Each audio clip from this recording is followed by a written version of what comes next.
हरे राम हरे हरे कृष्णा माता जी हरे कृष्णा प्रभु ஒரு சின்ன ஒரு மங்களாச்சரம் பண்ணிடலாம். ஹரே கிருஷ்ணா. ஓம் நமோ பகவதே வாசுதேவாய. ஓம் நமோ பகவதே வாசுதேவாய.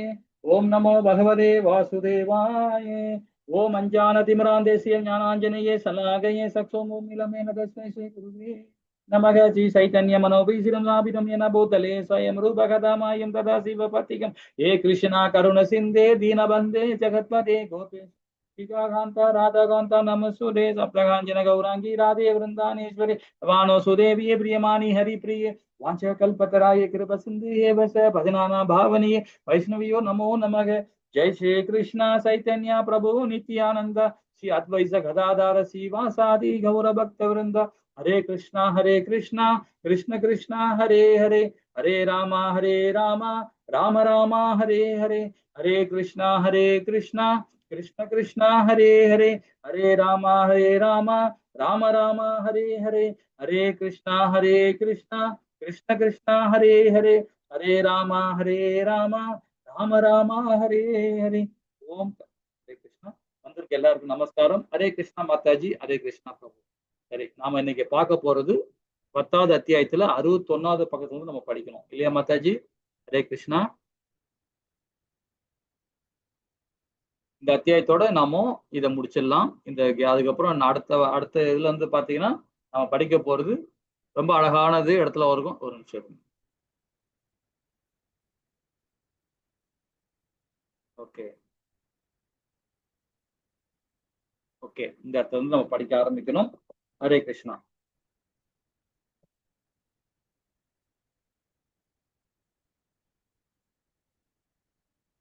யாராவது படிக்கிறீங்களா? நான் படிக்கட்டுமா? ஹரே கிருஷ்ணா மாதாஜி.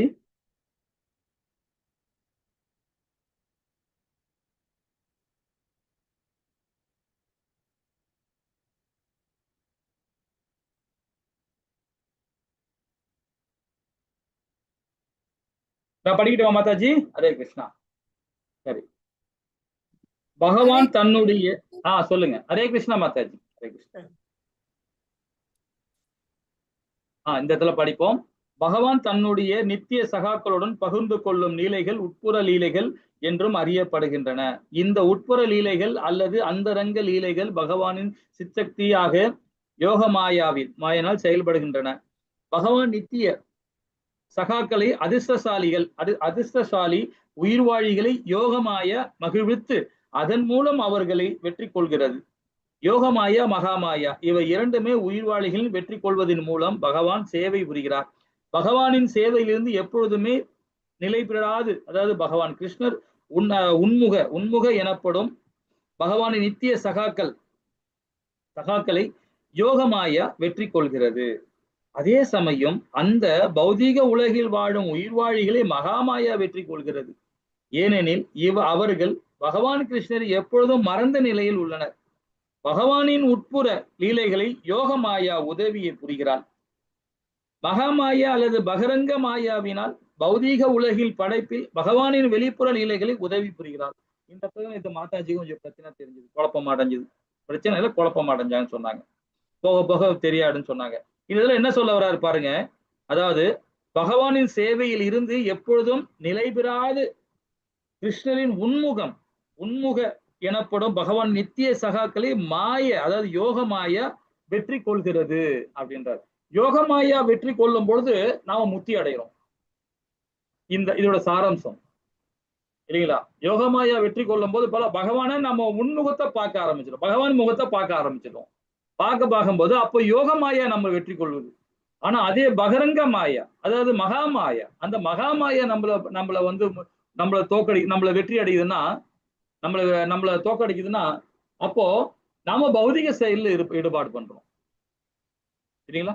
எது வெற்றி கொள்றத நம்ம இம்பார்ட்டன்ட். யோகமாயா வெற்றி கொள்ளும் பொழுதுதான் நாம ஆன்மீகத்துல இருக்கோம். அதே மகாமாயா வெற்றி கொள்ளும் போது நாம விழிச்சி அடைகிறோம். இந்த இது மட்டும் விஞ்ஞானம் மட்டும் நம்ம புரிஞ்சுக்கிட்டா போதும், நம்ம ஈஸியா அது போயிடலாம் இல்லைங்களா? இவ்வாறாக யோகமாயாவும் மகாமாயாவும் ஒரே ஞானத்தின் இரு பக்கங்கள் அப்படின்னு நம்ம படிச்சோம்.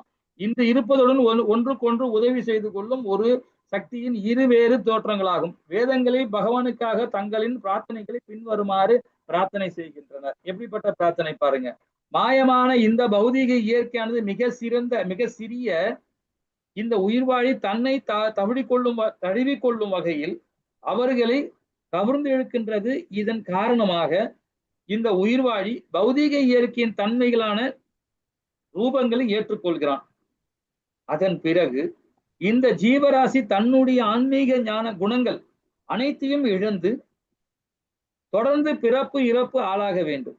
ஒரு பாம்பு எவ்வாறு தன்னுடைய பழைய தோழி உதறிவிட்டு செல்லுமோ அதே போல நீங்களும் இந்த பௌதீக சக்தியை இழந்து தவிர்க்கின்றீர்கள். அதாவது எட்டு பூரணமான சித்திகள் நீங்கள் இருப்பது புகழத்தக்கது. நீங்கள் அளவற்ற செல்வ செழிப்பை அனுபவிக்கிறீர்கள் அப்படின்னு நம்ம இது படிச்சோம். இந்த இடத்துல தான் விட்டமான கட்டத்தை இல்லை. சரி, கண்டினியூ பண்ணுவோம். இந்த ஸ்லோகத்திற்கான தங்களை பொருளுரை ஸ்ரீல பிரபுபாதா சீடர்கள் பின்வருமாறு விளக்கிறார். இந்த ஜீவாத்மா தன்மையில் பரமபுருஷ சமமான தூய ஆன்மீக ஆத்மாவாக இருந்த போதிலும் பௌதீக மாயின் அறியாமையிலே தவிழ்ந்து கொள்வதன் மூலம் அவன் இழுவடையும் வாய்ப்பு உள்ளது. மாயின் வசீகரங்களால் மயக்கப்படும் பொழுது அவன் பகவான் கிருஷ்ணரை மயக்குமாறு வடிவமைக்கப்பட்ட புலன்களையும் உடலையும் ஏற்றுக்கொள்கிறான். மாயையின் முக்கோணங்களின் மூலப்பொருள்களான சத்துவம், ரசோ மற்றும் தமஸ் ஆகியவற்றினால் உற்பத்தி செய்யப்பட்டு இவ்வுடல்கள் பல்வகையான சந்தோஷமற்ற நிலையிலால் இந்த ஆன்மீக ஆத்மாவை மூடி இறப்பு மற்றும் மறுபிறப்பு முற்றுப்பெற வைக்கிறது. ஹரே கிருஷ்ணா. பரமாத்மா மற்றும் தனி ஆத்மா ஆகிய இருவருமே ஒரே இயற்கை ஆன்மீக இயற்கை பகிர்ந்து கொள்கின்றனர். ஆனால் பரமாத்மா தன்னுடைய நுண்ணிய ஒரு நிமிஷம்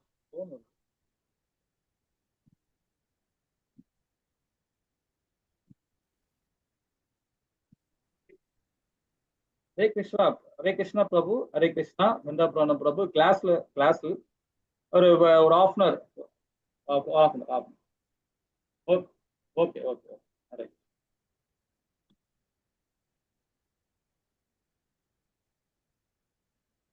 அறியாமையினால் பிரிக்கப்படுவதில்லை. உருவாக்கப்பட்ட ஒரு சிறிய தாமிர உலக உருண்டையில் பிரகாசத்தினால் புகையானது இருட்டில் மறைக்கலாம். ஆனால் சூரியனோட விஸ்தாரமான கோலத்தில் எப்பொழுதுமே அம்மாதிரி மறைக்க முடியாது. எப்படி பார்த்தாலும் மாயமானது பரமபுருஷ பகவானின் நம்பிக்குரிய தகுதியை பணிப்பெண்ணான பகவானின் உட்புற யோகமாய சக்தியின் வெளிப்புற விரிவாக்கங்களால் சுருதி மற்றும் விந்தியா ஆகிய இருவருக்குள்ளான உரையாடலில் ஸ்ரீ நாரத பஞ்சாரம் பின்வருமாறு கூறுகிறது. மாதா இதை படிக்கிறீங்களா? ஹரே கிருஷ்ணா. மாதாஜி பிரபு இது கண்டினியூ பண்றீங்களா? இந்த இடத்துல இந்த யோக மாயையில் இருந்து பெறப்படும் மறைக்கும் சக்தியே மகா மாயையாகும். இப்பௌதிகமான அனைத்தையும் ஒழுங்குபடுத்துவாள். இது முழு பிரபஞ்சமுமே அவளால் மயக்கப்படுகிறது. இவ்வாறாக ஒவ்வொரு உயிர் வாழியுமே தன்னுடைய பௌதிக உடலுடன் தன்னை அடையாளப்படுத்திக் கொள்கிறான். பழைய தோலானது தன்னுடைய அத்தியாவசியமான அடையாளத்தின் ஒரு பகுதி அல்ல என்று தெரிந்து கொண்டு ஒரு பாம்பு எவ்வாறு அதை நிராகரிக்கிறதோ அதே போல பரமபுருஷர் எப்போதும் அவருடைய வெளிப்புற பௌதிக சக்தியை தவிர்த்து விடுகிறார்.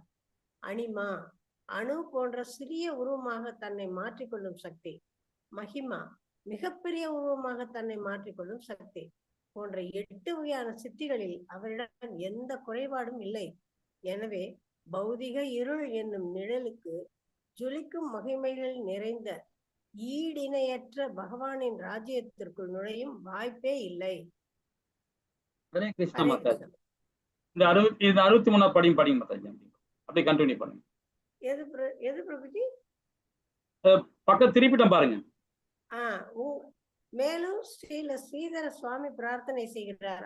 அதான் பிரபுஜி. ஆமா. உங்களின் துணைவி மீது நீங்கள் செலுத்தும் பார்வையானது காலம் உயிர்வாழிகளின் பௌதிக இயற்கை குணங்களை உள்ளடக்கியதாக உள்ளது. இந்த பார்வை அவளுடைய திருமுகத்தில் நாட்டியமாடி அதன் மூலம் சத்வம், ரஜஸ் மற்றும் தாமச குணங்களில் பிறவி எடுக்கும் எண்ணற்ற ஜீவன்களை வெளிப்பட செய்கிறது. பகவான் நரஹரியே, தங்களின் மாயா சக்தி தன்னுடைய பாதங்களை என் சிரசின் மீது வைத்து மிகவும் உக்கிரமாக அழுத்தி கொண்டிருக்கிறாள். அது எனக்கு மிகப்பெரிய துன்பத்தை அளிக்கிறது. நான் தற்போது தங்களிடம் பாதுகாப்புக்காக வந்துள்ளேன். எனக்கு துன்பம் அளிப்பதை நிறுத்திக் கொள்ளும்படி அவளுக்கு தயவு கூர்ந்து கட்டளையிடுங்கள். மகா மாயா என்று அறியப்படும் சக்தியானது யோக மாயாவிலிருந்து தோன்றுகிறது. மகா மாயை என்பது யோக மாயையின் பெரு விபூதி. ஆனால் மகா மாயா யோக மாயையிலிருந்து வந்தாலும் மகா மாயை தன்னில் ஒரு பகுதி என்று யோக மாயை அவளை ஏற்றுக்கொள்வதில்லை. யோக மாயாவானவள் மகா மாயாவை ஒரு தனி சக்தி போன்று கருதி அவளை நிராகரித்து விட்டாள். ஆகவே மகா மாயை என்பது வெளிப்புற சக்தி என்று அழைக்கப்படுகிறது. தன் உடலில் இருந்து நீக்கப்பட்ட தோலை ஒரு பாம்பு மீண்டும் எவ்வாறு ஏற்காதோ அதே போன்று பகவானின் உட்புற சக்தியை வெளிப்புற நிராகரிக்கப்படுகிறது. ஹரே கிருஷ்ணா மாதாஜி, ஹரே கிருஷ்ணா. இந்த இடத்துல நம்ம அதுதான் ரொம்ப இம்பார்ட்டன்டா புரிஞ்சுக்கணும். ஏன்னா இந்த இடத்துல என்ன சொல்றதுன்னா மகாமாயான்னு சொல்லும் போது பாத்தீங்கன்னா இந்த பகரங்க சக்தி. அப்ப மகாமாயன்றது நம்ம பௌதிகம் சொல்றோம். நம்ம பகவத்கீதையில என்ன சொல்றதுன்னா பௌதிகம் சொல்றப்படுறது. அந்த வார்த்தையை நம்ம யூஸ் பண்ணுவோம். அந்த பௌதிகம் சொல்லும் போது நம்ம நிறைய பேர் என்ன நினைக்கிறோம்னா தவறான செயல் நினைக்கிறோம். அது ஆன்மீகத்துக்கு உகந்ததல்ல அப்படின்னு நினைக்கிறோம். ஆனா உண்மையிலே சொல்றோம், பௌதிகம் உண்மையானதே நல்ல செயல். அது எல்லாருமே பௌதிகத்துல இல்லாம ஆன்மீகத்துல போனோம்னா அடுத்த நிலை நம்ம போக முடியாது. அடுத்த தலைமுறை நமக்கு இல்லாத போயிடும் இல்லைங்களா? இதான் ரொம்ப இம்பார்ட்டன்ட். இதுல எல்லாமே நம்ம என்ன பண்றோம், பௌதிகம்னா ஆன்மீகத்துக்கு எதிரானது அப்படின்னு நினைக்கிறோம். ஒரு வகையில் எதிரானது தான், இல்லைன்னு சொல்லல. அது எப்படி எதிரானது, நம்ம செயலானதான் எதிராகும். எப்படி எதிராகுன்னு பாத்தீங்கன்னா, அதிகமாக பணம் சேர்க்கிறோம், அதிகமாக சுகம் கிடைக்கிறோம், இந்த மாதிரி போகும்போது தான் நமக்கு எதிராகுது. நம்முடைய சுகத்தை குறைச்சிக்கிட்டு பற்றற்ற தன்மையை நாமோ பௌதிகத்துல இருந்தோம்னா அப்போ அது நம்மளை மேன்மைப்படுத்தும். இரண்டுமே இருக்கணும். ஹரே கிருஷ்ணா பிரபுஜி, எந்த ஒரு செயல்ல நம்ம ஈடுபடுறோமோ அதுல முழுமையா அதுலயே முங்கி போறது. அப்படி இருக்கக்கூடாது. எல்லாத்துலயும் அளவோட இருக்கணும் அப்படின்னு. இல்ல அது இல்ல. நீங்க சொல்றதை நான் ஏத்துக்கிட்டேன். அது பௌதிகத்துல தான். ஆன்மீகத்துல முழுமையா ஈடுபாடு பண்ணணும். பௌதிகத்துல சொல்றேன்.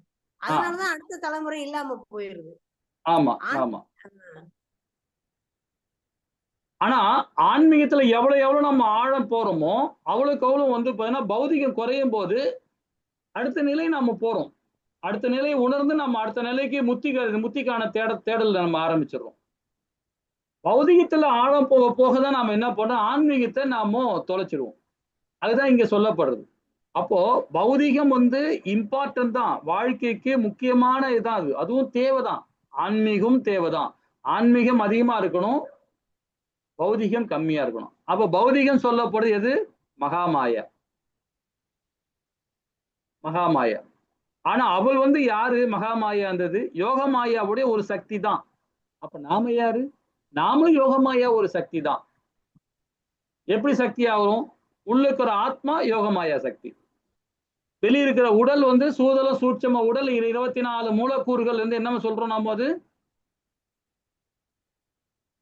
பகரங்க சக்தி, வெளிப்புற சக்தி, பகவானுடைய தாழ் ஜட சக்தின்னு சொல்லப்படுது இல்லைங்களா? அது ரொம்ப கீழ்தான அந்த சக்தின்னு சொல்லக்கூடாது. ஆனா அதுவும் யோகமாயா சக்தி தான். அதை நம்ம புரிஞ்சுக்கிட்டு பௌதிகத்துல பந்தப்படாம நாமோ நம்ம காரியத்தை பண்ணோம். அதுதான் இங்க ரொம்ப அழகா சொல்லப்பட்டிருக்கு. என்ன பண்றதுன்னா, மகாமாயாவை தன்னில் ஒரு பகுதி என்று யோகமாயா அவளை ஏற்றுக்கொள்வதில்லை. அப்ப யோகமாயான்னு சொல்றது யாரு, நம்மளதான் குறிப்பிடுறாங்க. மகாமாயானா வேண்டாம், ஐயோ அது வந்துச்சுன்னா நம்ம எந்த வேலையும் செய்ய முடியாதுன்னு. அப்ப என்ன அர்த்தம்னா, நம்ம குடும்பம் இல்லைன்னு அர்த்தம், நம்ம சமுதாயம் இல்லைன்னு அர்த்தம். அந்த மனப்பான்மை உள்ளவதான் அதை வேணாம்னு ஒதுக்குவான். நம்ம குடும்பம் இருக்கு, நம்ம சமுதாயத்துல மேன்மை அடையணும் அப்படின்னும் போது அது கூட இருந்துகிட்டு குடும்பத்தோட இருந்துகிட்டு பற்றற்ற தன்மையா செயல்படும் போதுதான் பௌதிகமும் சரி ஆன்மீகம் கலந்து செய்யும் போதுதான் ஞானி ஆகிறான். அவன் தான் கர்ம யோகி ஆகிறான். இதுதான் இம்பார்ட்டன்ட். இதான் இந்த இடத்துல ரொம்ப அழகா சொல்லப்படுறாங்க இல்லைங்களா? சரி, அப்போ விஞ்ஞான ரீதியாக பார்க்கும் பொழுது பாம்பினால் நிராகரிக்கப்பட்ட தோல் பாம்பின் உடலில் ஒரு பகுதி என்றாலும் அது இதற்கு மேலும் பாம்பின் உடலாடன தொடர்பில் இல்லை. நிராகரிக்கப்பட்ட அந்த தோல் பாம்பினுடைய தோலோ பகுதியோ தொடுவதில்லை. அதே போல வெளிப்புற சக்தி எனப்படும் பகிரங்க மாயாவானது பரபிரம்மனின் யோகமாயா சக்தியின் ஒரு பகுதியே இருப்பினும் யோகமாயா எப்பொழுதுமே மகாமாயாவை தொடக்கூடாது. வெளிப்புற சக்தியான மகாமாயாவை யோகமாயாவோ அல்லது பகரங்க பரபிரம்மனையோ தொடுவதில்லை, அல்லது பரபிரம்மன் யோகமாயாவில் மறைக்கப்படுவதும் இல்லை. இது வந்து பகிரங்க சக்தியானது யோகமாயா மற்றும் பரபிரம்மன் ஆகியோருக்கு வெளியே வெகு தொலைவில் நிலை கொண்டுள்ளது. ஆகவே இது பகிரங்க மாயா அல்லது வெளி சக்தி என்றும் அழைக்கப்படுகிறது. இந்த இடத்துல எவ்வளவு விளக்கம் பாருங்க. இதை கொஞ்சம் புரிஞ்சுக்கிறது ரொம்ப கடினமா இருக்கும். ஆனா அந்த முக்கியமான அந்த கருமடம் நம்ம பிடிச்சிட்டா போதும், ரொம்ப நம்ம தெளிவா தெரிஞ்சோம். என்ன விஷயம்னு பாருங்க. பௌதிகம் நமக்கு அவசியம்தான், நமக்கு அத்தியாவசியம் தான். நம்ம எப்படி சாப்பிட்றோமோ அதே மாதிரி பௌதிகம் வேணும். நமக்கு சாப்பிட்றதுக்கு உணவுக்கு நம்ம எங்க வேணும்? நம்ம சம்பாதிக்கணும் இல்லைங்களா? அப்ப அது பௌதிகம் தானே. எவ்வளவு சாப்பிடணுமோ அந்த ஞானம் மட்டும் இருந்தாதான் போதும். அந்த ஞானம் தெரியுது பார்த்தீங்களா? அப்பதான் நம்ம யோகமாயா சக்தியை உணர ஆரம்பிப்போம். அப்போ பௌதிக சக்தியும் நமக்கு தேவை, யோகமாயா சக்தியும் தேவை. யோகமாயா சக்தி பெருசா இருக்கணும், மகாமாயா சக்தி கம்மியா இருக்கணும். இந்த விஞ்ஞானம் தான் இதுல வந்து அப்படியே சுற்றி நம்ம சொல்லிட்டே இருக்காங்க. அது கொஞ்சம் கடினமா இருக்கும் புரியறதுக்கு. அதை நம்ம அந்த இதை கரெக்டா நம்ம பிடிச்சிட்டோம்னு வச்சுக்கலாம், ஈஸியா நமக்கு தெரிய வந்துடும் இல்லைங்களா? சரி, இந்த வெளிப்புற சக்தி பகவானின் பிரிந்த சக்தி என்றும் அழைக்கப்படுகிறது. இதுதானே உண்மை இல்லைங்களா? அதாவது வெளிப்புற சக்தின்றது பகவானுடைய வெளிப்புற சக்தின்றது பகிரங்க சக்தி. அதாவது இன்னும் சொல்ல போனா அதாவது பகவானுடைய தாய் ஜட சக்தின்னு சொல்லப்படுது வெளிப்புற சக்தி. அதுதான் அந்த சக்தி என்னன்னு சொல்லுவோம் பாத்தீங்கன்னா, இந்த புலன்கள், இந்த காந்த சக்தி மூலியமா இயங்குற உடல், பஞ்சபூதங்களான உடல். வெளியே பஞ்சபூதங்கள் இருக்கு, நீர் இருக்கு, காற்று இருக்கு, நெருப்பு இருக்கு, எல்லாமே வெளியே இருக்கு, ஆகாயம் இருக்கு. அதுவும் நமக்குள்ளதான் இருக்கு, அதுவும் நமக்குள்ளதான் இருக்கு. இந்த ரெண்டுமே வந்து எலக்ட்ரான் நியூட்ரான் ரெண்டுமே நமக்கு வந்து இதன்றதான் நம்ம வந்து இந்த மேக்னெட்டிக் பவர் மூலியமா தான் நாம இந்த காந்த சக்தி இயங்குதுன்றாங்க இல்லையா? முக்கியமா அதுதானே. அந்த வெளியும் பஞ்சபூதங்கள் இருக்கு, நமக்குள்ளேயும் பஞ்சபூதம் இருக்கு. இந்த ரெண்டுமே காந்த சக்தி மூலியமா தான் இது இயங்குது. அப்ப என்ன சொல்றாரு? குறிப்பாக நிலம், நீர், நெருப்பு, காற்று மற்றும் ஆகாயம் ஆகியவை பௌதீக மூலங்கள். இதெல்லாமே பௌதீகம் தான். ஆனா பகவானின் பிரிந்த சக்தி என்று அறியப்படுகிறது என்றார். பிரிந்த சக்தி என்று அறியப்படுகிறது. ஸ்ரீ சைத்தன்ய சரிதாமத்துல ஆதி லீலால 7.119 பொருளுரை ஸ்ரீல பிரபுபாதா விளக்குறார். படிக்கிறீங்களா மாதாஜி? யாராவது படிக்கிறீங்களா? செயல் ரீதியான அதுல இருந்தா பிரபுஜி? ஆமா ஆமா, செயல் ரீதியான ஒரு உதாரணத்தின் மூலம் இந்த இல்ல அது இல்ல மாதாஜி. மேல பரமபுருஷ பகவானின் முதல் பக்கத்துல அது மேல இருந்து ஆரம்பிங்க. பரமபுருஷ ஐயோ இதென்ன அப்படி போயிடுச்சு பிரபுஜி? திடீர்னு மாறிடுச்சு பிரபுஜி, நெட் ப்ராப்ளம் ஆயிடும். சரி, நான் படிக்கிறேன். பரமபுருஷ பகவானின் ஆன்மீக சக்தியில் இருந்து இந்த பௌதிக சக்தி பிரிந்த நிலையில் உள்ளது. இவ்வாறாக ஆதியில் பரமபுருஷனால் படைக்கப்பட்டது தான் என்றாலும் அவர் அதனுள் உண்மையாக இருப்பதில்லை அப்படின்றார். அதனால் உண்மையாக இருப்பதில்லை என்றார். தனி அதாவது பாத்தீங்கன்னா, அனைத்துமே என் மீது நிலை கொண்டு உள்ளது என்று பகவான் கிருஷ்ணர் பகவத்கீதையில் உறுதிப்படுத்துகிறார். அனைத்துமே அவரது சொந்த சக்தி மீது நிலை கொள்கின்றது என்பதை இது குறிக்கிறது. உதாரணத்துக்கு கிரகங்கள் வெளியினால் நிலை கொண்டுள்ளன. இது பகவான் கிருஷ்ணரின் பிரிந்த சக்தியாகவும் பகவத்கீதையில் 7.4 விளக்குகிறார். 7வது அத்தியாயம் ரொம்ப அருமையான அத்தியாயம் இல்லையா? நிலம், நீர், நெருப்பு, காற்று, ஆகாயம், மனம், புத்தி, அகங்காரம் ஆகிய இவை 8ம் சேர்ந்தது எனது பிரிந்த ஜடசக்தியாகும். பிரிந்த சக்தியானது சுதந்திரமானது போல் தனிந்து செயல்படுகிறது. அம்மாதிரி சக்திகள் உண்மையில் நிஜமானவை என்றாலும் அவை சுதந்திரமானவை அல்ல. அதனால் அவை பிரிந்துள்ளன என்று இங்கே கூறப்படுகிறது. செயல் ரீதியாக ஒரு உதாரணத்தின் மூலம் இந்த பிரிந்த சக்தி புரிந்து கொள்ளப்படலாம். படிக்கவா? படிங்க. செயல் ரீதியான ஒரு உதாரணத்தின் மூலம் இந்த பிரிந்த சக்தி புரிந்து கொள்ளப்படலாம். பேசுவதை பதிவு செய்யும் ஒரு கருவியை பயன்படுத்தி நான் புத்தகங்களை தொகுக்கிறேன். இக்கருவியை மீண்டும் இயக்கினால் அதில் வரும் ஓசை நான் பேசுவது போன்றே இருக்கும். ஆனால் உண்மையில் அப்போது நான் பேசுவதில்லை. முதலில் நான் பேசுகிறேன். ஆனால் பிறகு என்னிடமிருந்து தனித்திருக்கும் பதிவு செய்யும் அக்கருவியானது நான் பேசுவது போன்றே செயல்படுகிறது. அதே போல இந்த பௌதிக சக்தியானது முதலில் பரமபுருஷ பகவானிடமிருந்து தோன்றுகிறது. இந்த சக்தி பகவானால் அளிக்கப்பட்டாலும் அது தனித்து செயல்படுகிறது. இது பகவத்கீதையில் 9.10 பதத்துல விளக்கப்பட்டுள்ளது. மயாத்யக்ஷேன பிரகிருதி சுயதே சராச்சரம். இந்த பௌதிக சக்தியானது என்னுடைய மேற்பார்வையின் கீழ் செயல்படுகிறது. குந்தியின் மகனே, எனது சக்திகளில் ஒன்றான இந்த ஜட இயற்கை எனது மேற்பார்வையில் செயல்பட்டு அசைகின்ற மற்றும் அசையாதனவற்றை எல்லாம் உண்டாக்குகிறது. அதன் ஆணைப்படி இந்த தோற்றம் மீண்டும் மீண்டும் படைக்கப்பட்டு அழிக்கப்படுகிறது. வேறொரு உதாரணம் கொடுக்க வேண்டுமானால், ஒரு பசு தனக்கென்று சில சக்திகளை கொண்டுள்ளது. அது விரும்பினால் யாரையாவது எட்டி உதைக்கலாம். அது அதனுடைய ஸ்வரூப சக்தி ஆகும். அதாவது அதனுடைய நேரடியான சக்தி. அது பாலும் அளிக்கிறது. ஸ்க்ரோல் பண்ணுங்க பிரபுஜி. அந்த பாலை ஒருவர் அருந்தினால் அந்த பசுவின் பிரிந்த சக்தியான பாலின் மூலம் அவர் பயனடைகிறார். யோக மாயை மற்றும் மகா மாயை இவை இரண்டுமே பிரமிப்படைய செய்வதற்கும் வெற்றி கொள்வதற்குமான சக்தியை கொண்டுள்ளன.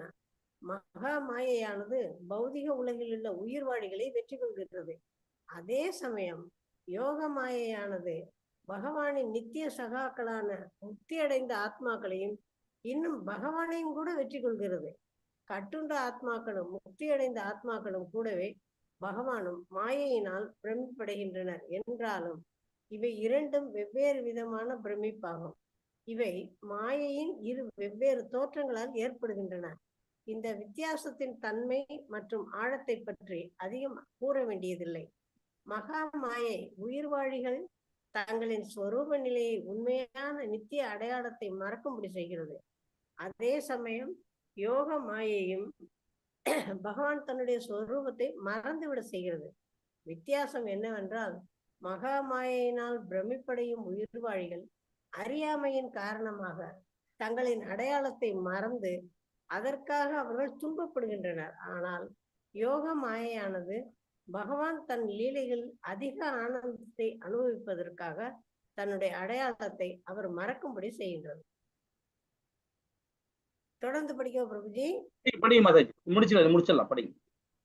கோலோக விருந்தாவனத்தில் தன்னுடைய அன்னை யசோதா மையால் தண்டிக்கப்படும் போது நான் பரம புருஷ என்பது பகவான் கிருஷ்ணருக்கு தெரியாது. தான் பகவான் என்பதை கிருஷ்ணரே மறக்கும் விதத்தில் யோக மாயை செயல்படுகிறது.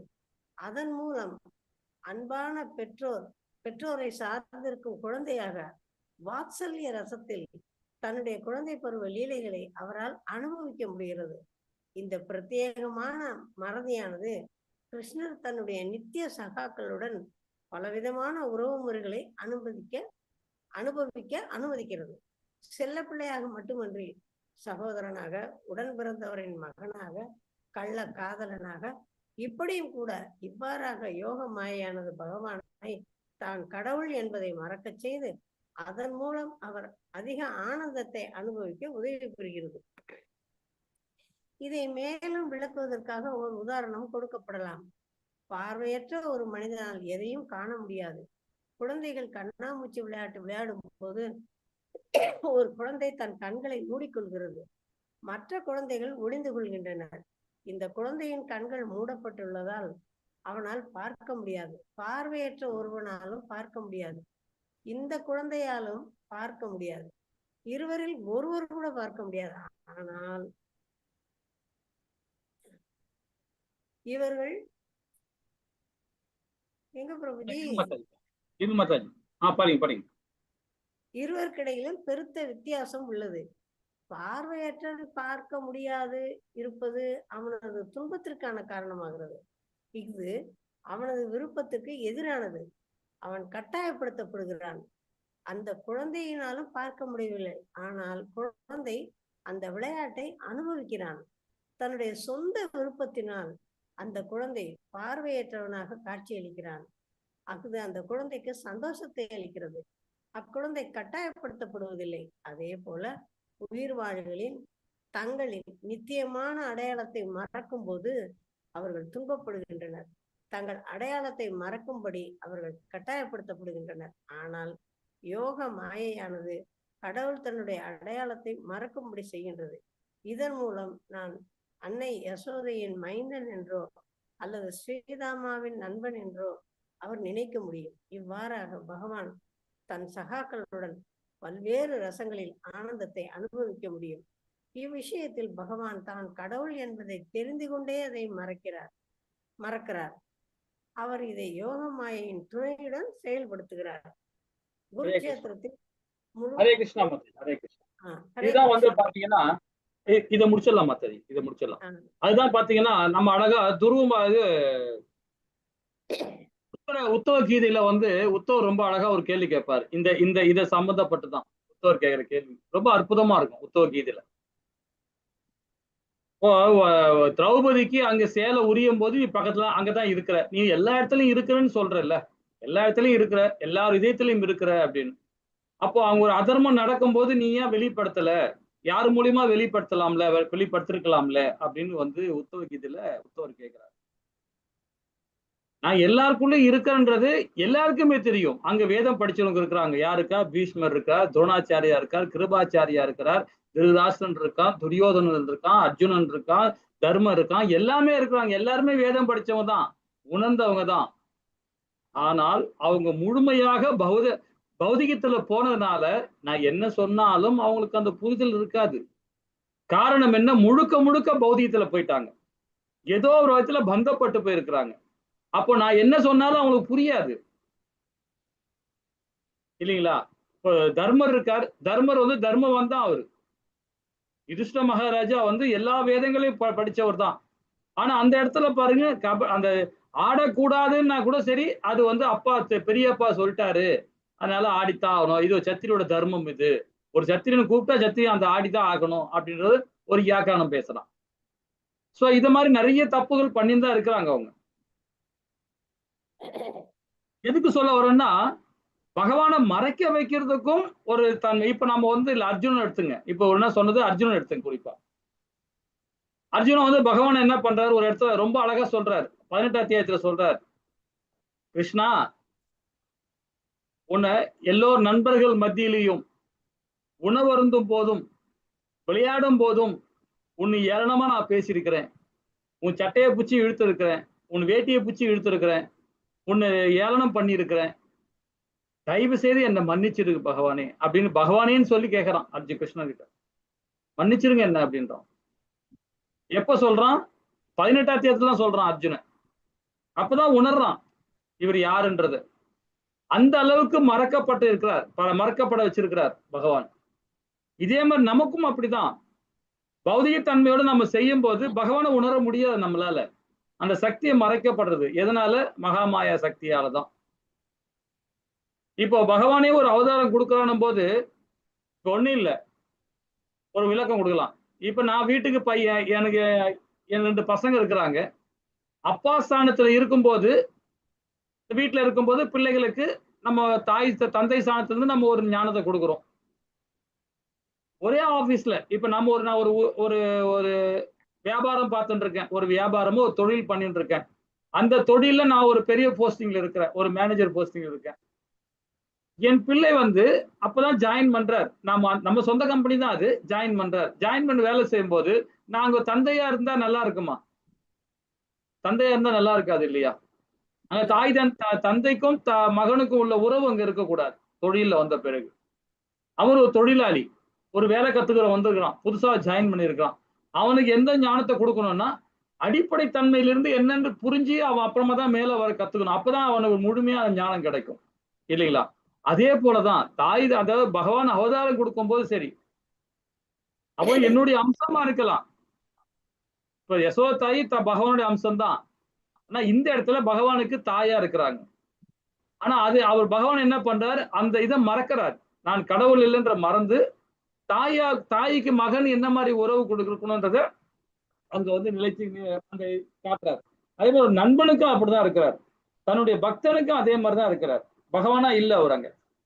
நண்பனுக்கு எப்படி இருக்கணுமோ அந்த இதுல இருக்கிறார். இல்லைங்களா? ஹரே கிருஷ்ணா. ரொம்ப அழகா நாம இதை படிச்சோம்.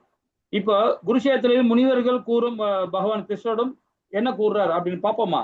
ஹரே கிருஷ்ணா. வேற யாராவது படிக்கிறீங்களா? இன்ட்ரெஸ்ட் தான் படிக்கலாம். ஹரே கிருஷ்ணா. இல்ல நான் படிக்கட்டுமா? யாரும் படிக்கிறாங்களா பிரபுஜி? மாதாஜி யாராவது படிக்கிறீங்களா? சரி, அப்ப நாமளே படிச்சிடலாம். நான் படிச்சிடறேன் மத்த நேரம். அந்த அரசர்களோ பிரபுஜி நான் படிக்கிறேன். சார்ஜ் இல்ல, அதனால ஹெசிடேட் பண்ணினேன். படிக்கிறேன் நான். எந்த பேஜ்னு சொல்லுங்க. அது எந்த மாதாஜி? இந்த குருஷேத்திர எந்த பேஜ்? 66. புக் இருக்கா உங்ககிட்ட? இல்ல, நான் ஸ்கிரீன்ல இது பண்ணிதான், ஜூம் பண்ணிதான் படிக்கிறேன். ஓ சரி சரி. குருஷேத்திர முனிவர்கள் கிருஷ்ணரிடம் கூறினார். அதான படிக்கணும். ஆமா ஆமா மாதாஜி. நாயம் விதந்தி அமி பூபா ஏகா ரமாஷ விஷ்ணபஹ கிருஷ்ணயஹ மாயா ஜவனி கச்சான்னம் ஆத்மானம் காலம் ஈஸ்வரம். இந்த அரசர்களோ உங்களின் நெருங்கிய சங்கத்தில் உள்ள கிருஷ்ணிகளோ கூட உங்களை எல்லா இருப்புகளின் ஆத்மாவாகவும் காலத்தின் உந்துதலாகவும் பரம கட்டுப்பாட்டாளராகவும் அறிவதில்லை. நீங்கள் மாயையின் திரையில் மூடப்பட்டுள்ளீர்கள் என்று அவர்கள் கருதுகின்றனர். ஸ்ரீமத் பாகவதம் 10.84.20. இதற்கான பொருளுரையில் நாம் காணலாம். பகவான் கிருஷ்ணரின் குடும்பத்தினரான கிருஷ்ணிகள். கிருஷ்ணரே படைக்கப்பட்ட ஒவ்வொரு உயிர் வாழ்வின் இதயத்தினுள்ளும் வசிக்கும் பரமாத்மா என்பதை அறியும் அளவிற்கு மிகவும் நெருங்கிய பழக்கத்தில் இருந்தனர் என்று ஸ்ரீல விஸ்வநாத சக்கரவர்த்தி தாக்கூர் விளக்குகிறார். மேலும் குருஷேத்திரத்தில் இருந்த கிருஷ்ணரின் பக்தரல்லாத அரசர்கள் அவர் அனைத்தையும் அழிக்கும் காலம் என்பதை அறிந்திருக்கவில்லை. பக்தர்கள் மற்றும் பக்தர் அல்லாதவர்கள் என இரு வகையினருமே மாயையினால் மறைக்கப்பட்டுள்ளனர். ஆனால் வெவ்வேறு வழிகளில் மறைக்கப்பட்டுள்ளனர். பௌதிகவாதிகளுக்கு மகா மாயை என்பது மயக்கம் வெளிப்புற சக்தியாக செயல்படுகிறது. ஆனால் வைஷ்ணவர்களுக்கு அதுவே யோகமாயை எனப்படும் உள்ளுரை சக்தியாக செயல்படுகிறது. அது பரம புருஷ பகவானின் மாட்சிமையை அறிந்து கொள்வதை மறைத்து அவர்கள் பகவானின் நித்திய ஆனந்தமயமான லீலைகளில் ஈடுபட வைக்கின்றது. பிரபுபாதா.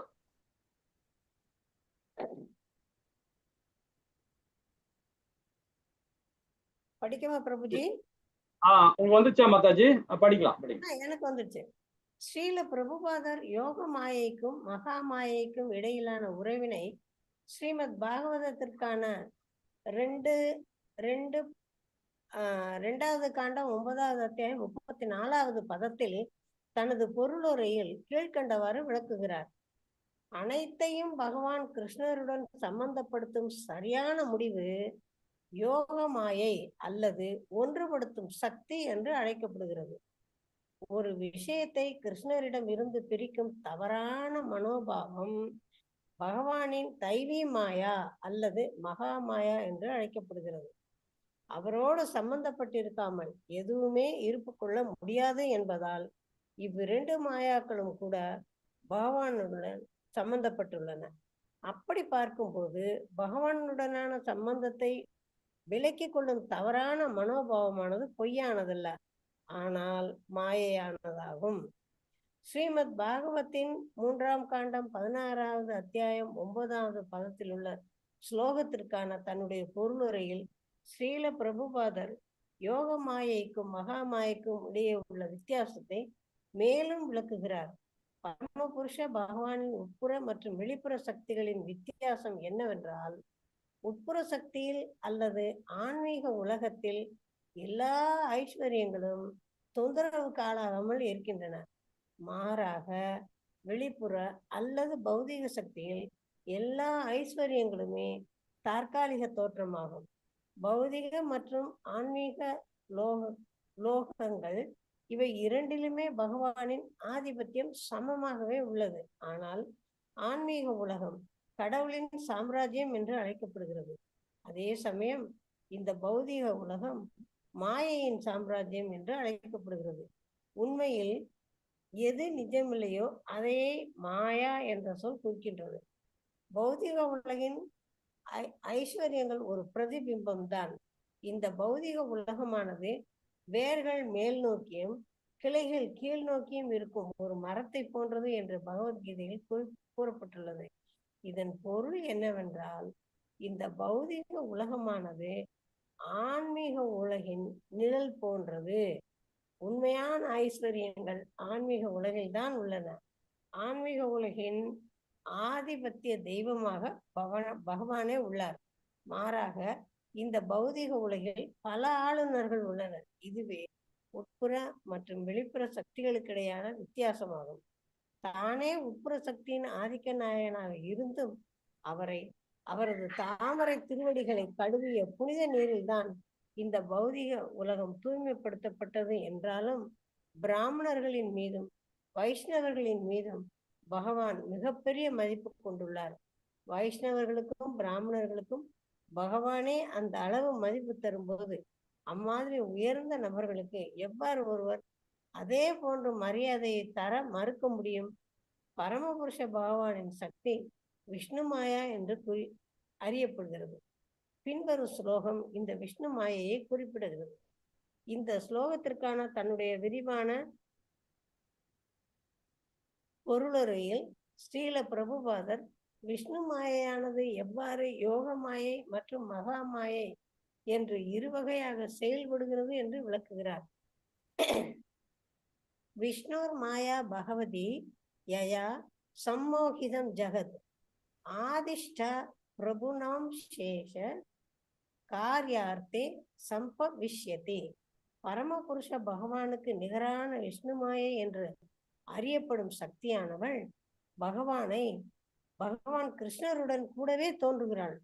பல்வேறு பரிணாமத்தில் செயல்படும் இவள் பௌதிக மற்றும் ஆன்மீக லோகங்கள் அனைத்தையுமே வசியப்படுத்தி விடுகிறாள்.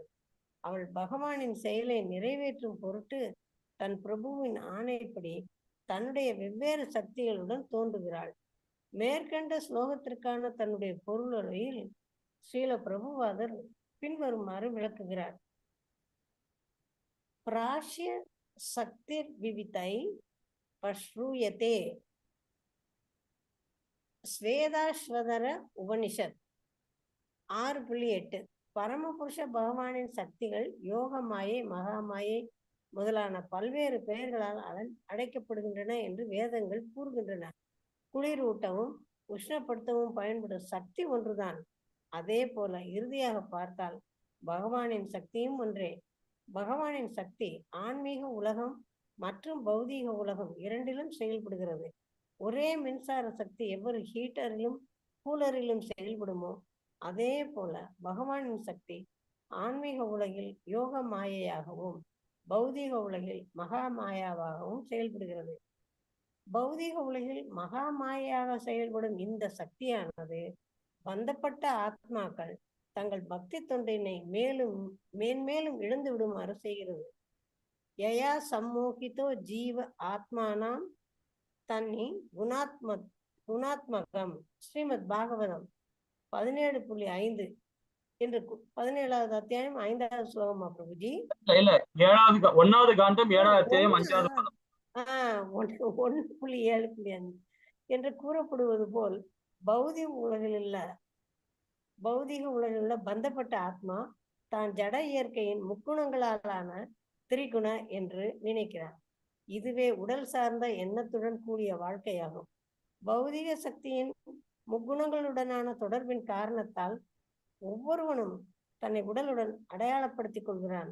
சிலர் தங்களை பிராமணனாகவோ, சிலர் தங்களை சத்திரியனாகவோ, சிலர் தங்களை வைஷ்ணவனாகவோ அல்லது சூத்திரனாகவோ நினைத்துக் கொள்கின்றனர். உண்மையில் எப்படி பார்த்தாலும் ஒரு பிராமணனும் அல்ல, பிராமணனும் அல்ல, சத்திரியனும் அல்ல, வைஷ்ணவனும் அல்ல, சூத்திரனும் அல்ல. அவன் பகவானின் ஓர் அம்சம், மமைவாம்ச. ஆனால் அவன் பௌதிக சக்தியான மகாமாயினால் மறைக்கப்பட்டிருப்பதால் இவ்வாறு பல்வேறு விதமாக தன்னை அடையாளப்படுத்திக் கொள்கிறான். எப்படி இருப்பினும் பந்தப்பட்டிருக்கும் இந்த ஆத்மா முக்தி அடைந்தவுடன் தான் பகவான் கிருஷ்ணரின் நித்திய சேவகன் என்று அவன் தன்னை கருதுவான்.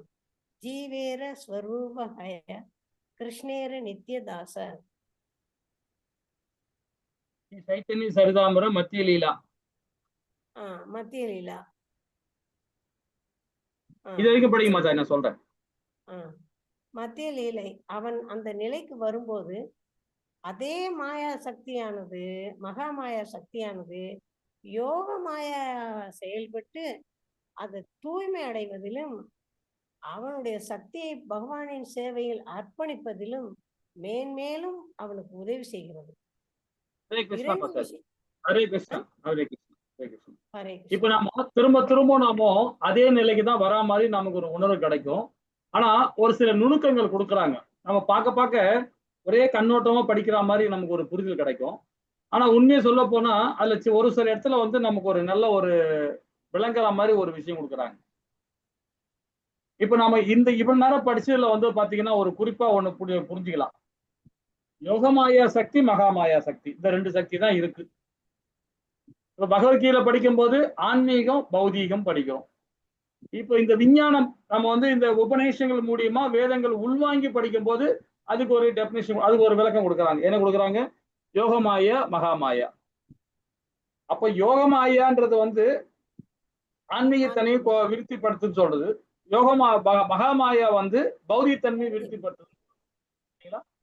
ஆனா யோகமாயாவும் மகாமாயாவும் ஒன்னா செயல்படும் போது இரண்டு தன்மையிலும் ஒரு ஆத்மா செயல்படுதுன்னா, யோகமாயாவும் சரி மகாமாயாவும் சரி ரெண்டுமே ஒன்னா செயல்படும் போது பாத்தீங்கன்னா அப்ப என்ன ஆகும்னு பாத்தீங்கன்னா யோகமாயா சக்தி விரிவடையுது, மகாமாயா சக்தி வந்து குறையுது. மகாமாயா சக்தி குறையுது. ஆனா அது அவசியம் சொல்லுது. அதுதான் இந்த இடத்துல ரொம்ப அழகா ஒரு சின்ன சின்ன விளக்கம் கொடுக்குறாங்க. ஆனா அதே நாம வந்து அது எப்படி வரும்? நம்ம செயலால் தான் வரும். நம்ம உடலாலையும் நம்ம புத்தியாலும் நம்மளுடைய ஞானத்தால தான் அது செயல்படும். இல்லைங்களா? ரெண்டுமே நமக்கு அவசியம்தான். ஆனா எது அவசியம்ன்றதை நாம தான் தீர்மானிக்கிறோம். அது பகவானோ நம்ம யாருமே, நம்ம கூட பிறந்தவங்களோ அப்பா அம்மாவோ யாரும் கிடையாது. நாம தான் தீர்மானிக்கிறோம். பகவானை தீர்மானிக்கல. ஆனா எந்த சக்தியும் பகவானோட சக்தி தான். தீர்மானிக்கிறது நாம தான். கஷ்டப்பட போறதும் நாம தான், இன்பம் அடைய போறதும் நாம தான். அதுக்கு நாம தான் காரணம். இல்லைங்களா? அப்போ எப்படி செயல்பாடுன்னா ரெண்டு சக்தியும் வேணும், ரெண்டு சக்தியும் அனுபவிக்கணும். ஒரு சக்தியே போதும் அப்படின்னும் போது நாம என்ன பண்றோம்? ஆன்மீகத்தை தேர்ந்தெடுக்கிறோம். ஒரே சக்தி போதும் ஆன்மீகத்தை தேர்ந்தெடுத்தோம்னா அப்ப நாம என்ன பண்ணோம்? பிறப்பாலேயே நாம பிரம்மச்சாரி விரதம் இருந்து, பிறந்த பிறகு பிரம்மச்சாரியா இருந்து, அப்புறம் கிரகஸ்தன் ஆகி, அப்புறம் நம்ம வனப்பிரஸ்தம் போய், அப்புறம் சன்னியாசியா போறோம் பாத்தீங்களா? அப்போ வந்து அது ஒரு தன்மை, அது ஆன்மீகத்தன்மை. ஃபுல்லா முழுக்க ஆன்மீகத்துல போயிடுறது. அப்போ பௌதீகத்துல இருக்கும்போது பாத்தீங்கன்னா ஒரு கிரகஸ்தனா இருப்பார், ஒரு பிரம்மச்சாரி விரதம் இருப்பார், கிரகஸ்தனா இருப்பார். ஆனா திரும்ப என்ன பண்ணார்? சன்னியாசியா போறாரா இல்ல வனவாசம் போறாரா? அது அவருடைய கர்மத்துக்கு தகுந்த மாதிரி இருக்கும். போக மாட்டார் அவர். திரும்ப அவர் இங்கேதான் பிறப்பு இறப்பு முதுமையிலே இருப்பார். அந்த பௌதித்த நண்பர் லாபமும் இருக்கும், நஷ்டமும் இருக்கும், கஷ்டம் இருக்கும், துன்பம் இருக்கும், எல்லாமே இருக்கும். பகல் இரவு வரா மாதிரி மாறி அவருக்கு பிரச்சனையே இருக்கும் பௌதிக தன்மையோடு. அதுதான் இங்க விளக்கம் கொடுக்குறாரு பகவான். ரொம்ப அழகா அதை விளக்கம் கொடுக்குறாரு ஒரு இடத்துலயும். இப்ப இரண்டு விஷயங்களுமே, அதாவது இந்த ஆத்மா கட்டுண்டு இருந்தாலும் அல்லது முக்தி அடைந்தாலும் கூட பகவான் பரமமானவர் இல்ல. பகவத்கீதையில் 9வது அத்தியாயத்துல 10வது பாதத்துல கூறப்பட்டுள்ளது போல மயத்தி ஆசனா பிரகிருதி, அதாவது பிரகிருதின்ற போது இந்த இயற்கையை சொல்றார், ரொம்ப அழகா கொடுக்கிறார். பரமபுருஷ பகவானின் கட்டளைப்படி இந்த பௌதிக சக்தியான இந்த மகாமாயவை கட்டுண்ட ஆத்மாவின் மீது செயல்படுகிறது அப்படின்றார். இப்ப இடத்துல விளக்கம் கொடுத்தார் பாருங்க. இவ்வளவு நேரம் நம்ம படிச்சுட்டு இருந்தது இந்த இடத்துல அந்த 9வது அத்தியாயத்துல, அதாவது ராஜ வித்திய ராஜ குவியோகத்துல சொல்லப்பட்ட விஷயத்தை இங்க வந்து நம்ம ஆச்சாரிகள் கொடுக்குறாங்க. என்ன சொல்றாங்க பாருங்க, பகவானின் கட்டளைப்படி பௌதிக சக்தியான இந்த மகாமாய கட்டுண்ட ஆத்மாக்கள் மீது செயல்படுகிறது. கட்டுண்ட ஆத்மாக்கள் மீது செயல்படுகிறது. அப்ப செயல்படுறது உண்மைதான். அவ செயல்பட்டதான் நம்ம பணம் சம்பாதிக்க முடியும், நம்ம சாப்பிட முடியும் இல்லைங்களா? செயல்படணும். ஆனா பற்றற்ற தன்மையா செயல்படணும். ஆன்மீகம், அதாவது அந்த யோகமாயாவும் கூட இருக்கணும். அப்பதான் நாம கர்ம யோகியா செயல்பட முடியும். அதுதான் இங்க சொல்லப்படுற பாருங்க. பௌதிக இயற்கையின் முக்குணங்களில் ஆதிக்கத்தில் மதியடைந்த ஆன்மீக ஆத்மா உண்மையில் இயற்கையில் செயல்படும் செயலில் தானே செய்வதாக எண்ணுகிறது. அப்போ அந்த செயல்பாடு எப்படி தெரியுமா இருக்கும்? செயல் செய்யும் போது குணங்கள் இல்லாம செயல்படணும். சுத்த சத்துவத்துல செயல்படணும்னு சொல்றாங்க. சுத்த சத்துவத்துல தான் செயல்படணும். முக்குணங்களோட சார்ந்து செய்யும் போது தான் அப்ப நம்ம என்ன பண்ணுவோம், பந்தப்பட்ட வாழ்க்கை வாழ்வோம். அப்ப ரசோகுணத்துக்கு போவோம். ரசோகுணம் பேராசை குணம், தமோகுணம் பைத்தியகாரத்தனம், சத்துவகுணம் பிராமண குவாலிட்டி, மாறி மாறி மாறி மாறி செஞ்சுக்கிட்டு தான் இருப்போம் நம்ம. அது இல்லைங்களா? அப்ப தான் என்ற அகந்தை இல்லாம நம்ம செயல்படணும். பற்றற்ற தன்மையா நம்ம செயல்படணும். அப்ப பற்றற்ற தன்மையா செயல்படணும். யோகமாய சக்தி இருந்தாதான் செயல்பட முடியும் இல்லைங்களா? அந்த விஞ்ஞானம் மட்டும் நம்ம புரிஞ்சுட்டா போதும். அதை இங்க சொல்ற பாருங்க, பந்தப்பட்ட வாழ்க்கையில் யாருக்குமே சுதந்திரம் கிடையாது. யாருக்கு? பந்தப்பட்ட வாழ்க்கை வாழணும்.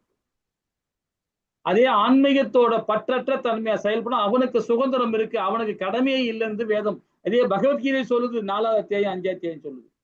அவனுக்கு கடமையே கிடையாது.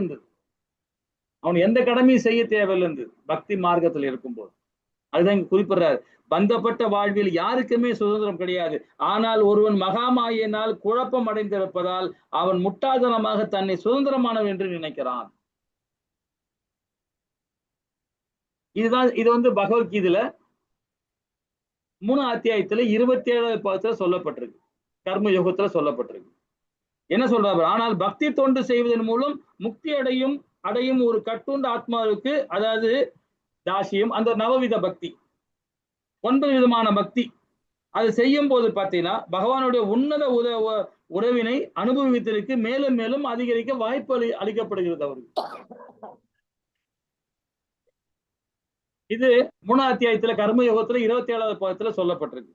இவ்வாறாக பகவானின் விஷ்ணு மாயா, அதாவது என்ற சக்திக்கு ஆவரணிக்கா, இது வந்து பாத்தீங்கன்னா நம்ம ஏற்கனவே படிச்சோம். 3வது அத்தியாயத்துல படிச்சோம். இதே இந்த மாயத்தால் ஆவரணிக்கானா என்னன்னு படிச்சோம் இல்லைங்களா?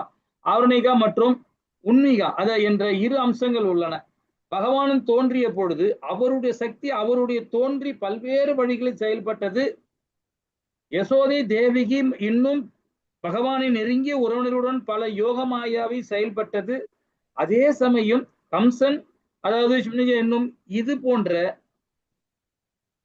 மற்ற அசுரர்கள் அது வேறு விதமாக செயல்பட்டது. பகவான் கிருஷ்ணரின் கட்டளையின்படி அவர்களுடைய சக்தி யோகமாயா அவருடன் தோன்றி காலத்திற்கும் சூழ்நிலைக்கும் ஏற்ற வகையில் வெவ்வேறு செயல்களை வெளிப்படுத்துகிறது. இப்ப நம்ம ஏற்கனவே இந்த படிச்சோம், ஞாபகம் இருக்குங்களா?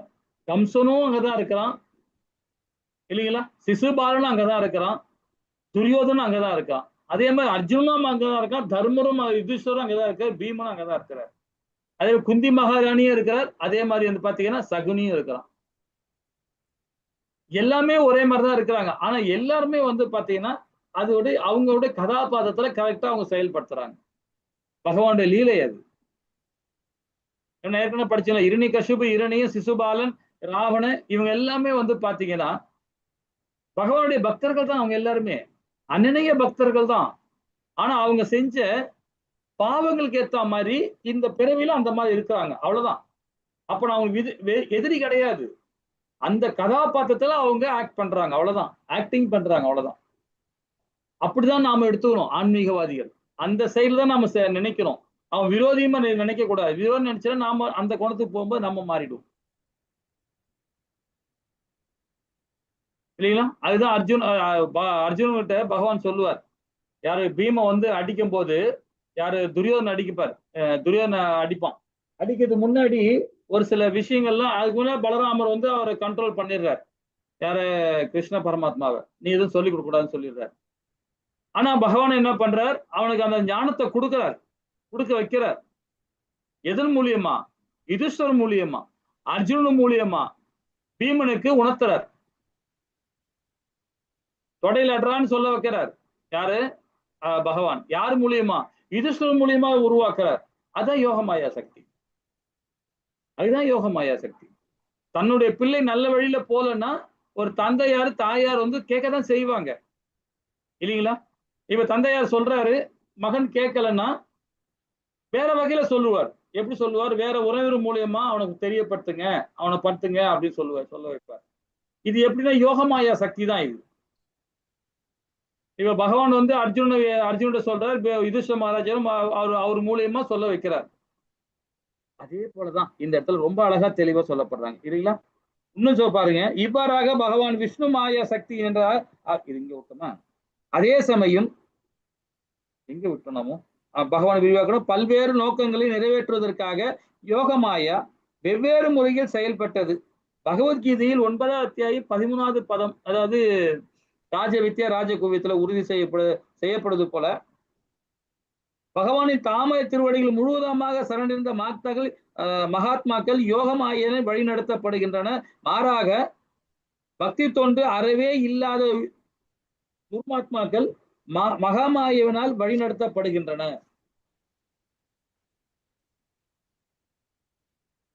இதே ஸ்ரீமத் பாகவத்துல 10வது காண்டத்துல 17வது அத்தியாயத்துல 22வது பதத்துல சொல்லுது. என்ன சொல்லுன்னா, சோகத்திலான விளக்க உரையில் ஸ்ரீமத், அதாவது ஸ்ருதி மந்தத்தில் மேற்கொள்ளப்பட்டபடி பகவான் உட்புற சக்தியாக சில பிரபுபாதா பின்வருமாறு விளக்கிறார். அதாவது சுருதி அல்லது வேத மந்திரங்கள்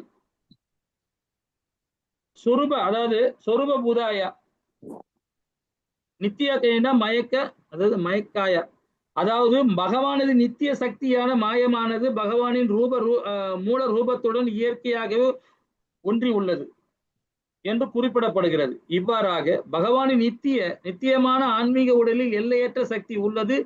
அது எந்த விதமான பிரயத்தனமும் இன்றி பரம சத்தியத்தை அனைத்தையுமே அறியவல்ல இச்சையின்படி எல்லா தோற்றங்களையும் திறமையாக கையாளுகிறது.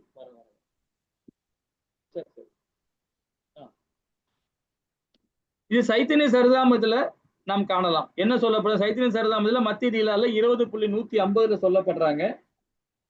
இந்த பௌதிக மற்றும் ஆன்மீக உலகங்கள் முறையே கிருஷ்ணரின் பகிரங்க மற்றும் அந்தரங்க சக்தியின் பரிபாலனங்களாகும்.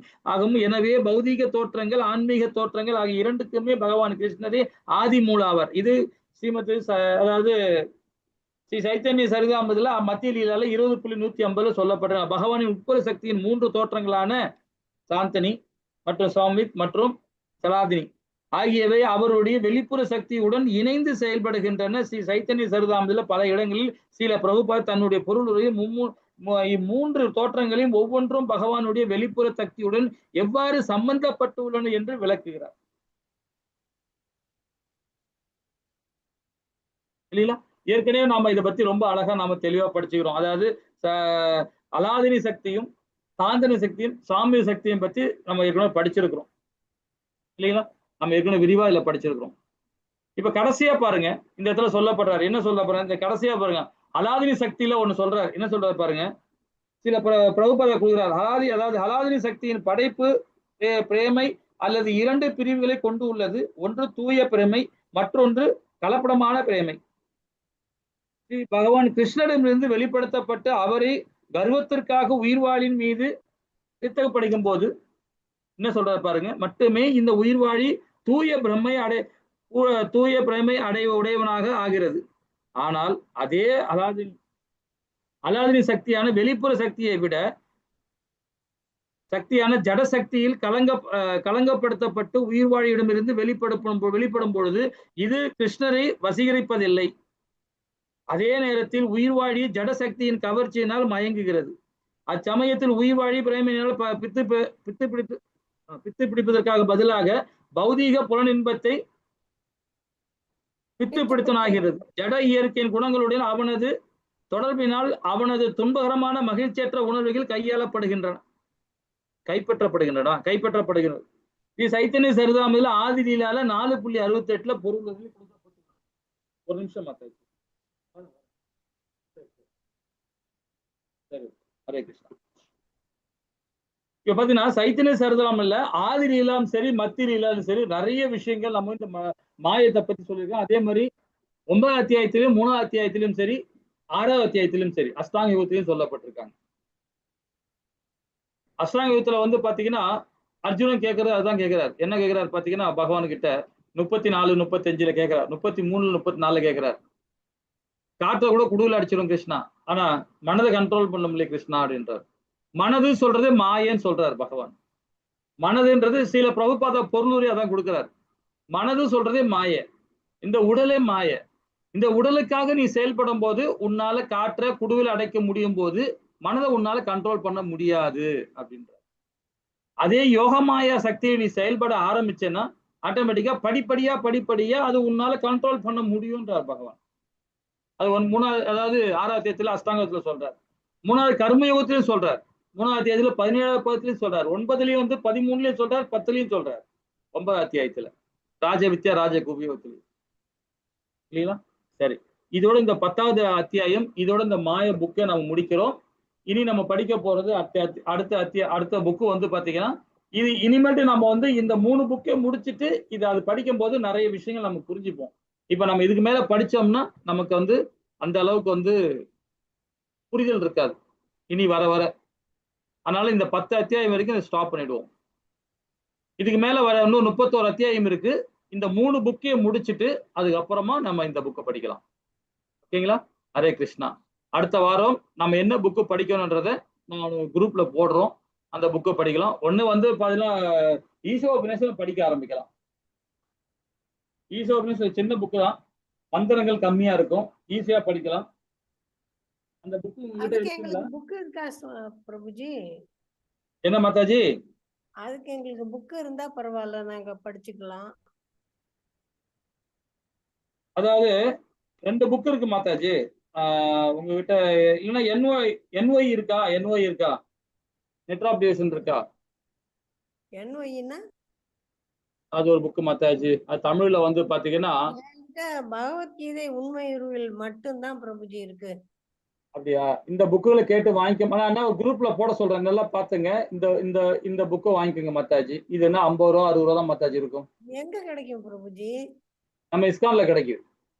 ஓ சரி, அப்ப அந்த பெயர்களை போட்டீங்கன்னா நாங்க கேட்டு வாங்கிக்கிறோம். வாங்கிக்கோங்க.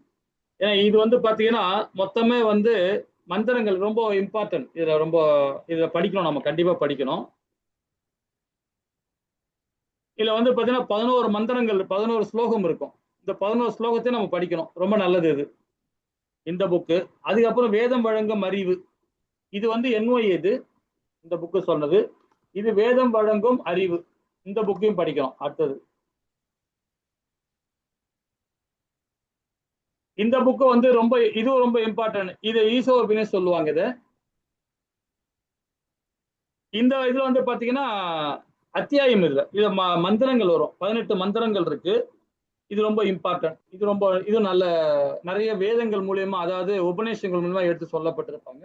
இதுவும் இம்பார்ட்டன்ட் 2 புக்கு. இது இல்லாம கடைசியா படிக்கத்தான் பக்தி ரசாமிருத சிந்து. நீங்க இந்த புக்கு பேரெல்லாம் எங்களுக்கு அனுப்பிடுங்க பிரபுஜி. இங்க பக்கத்துல எனக்கு அந்த இஸ்கான் இருக்கு, அது என்னது, திருவான்மியூர்லயே ஒரு இஸ்கான் கோவில் ஒண்ணு இருக்கு. அங்க திருவான்மியூர் இஸ்கான்ல போகாதீங்க மாதாஜி. அப்படியா? ஆமா. அப்ப வேற எங்க இருக்கு பிரபுஜி? நம்ம ஈசிஆர் ரோட்ல லாஸ்ட்ல இருக்குது. ஈசிஆர் ரோட்ல வந்து பாத்தீங்கன்னா பாலவாக்கம் தாண்டி போகணும் மாதாஜி. கொஞ்சம் அது எங்க?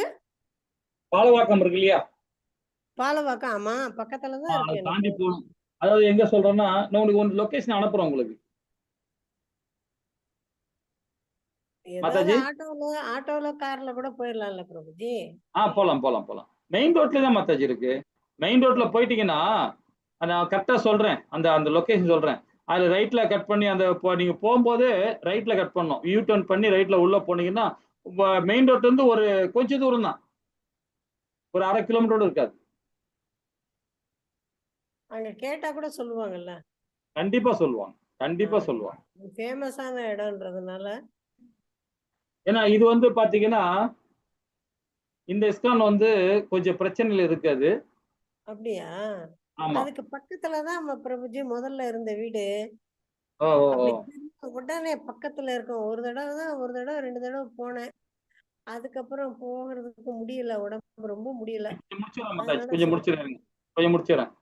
वांछे कल्पतराय कृपा सिंधु एवं भावना भावनीय वैष्णवी नमो नमः। जय श्री कृष्ण चैतन्य प्रभु नित्यानंद श्री अद्वैत गदाधर श्रीवासादि गौर भक्त वृंद विजय। हरे कृष्ण कृष्ण कृष्ण हरे हरे, हरे राम राम राम हरे हरे।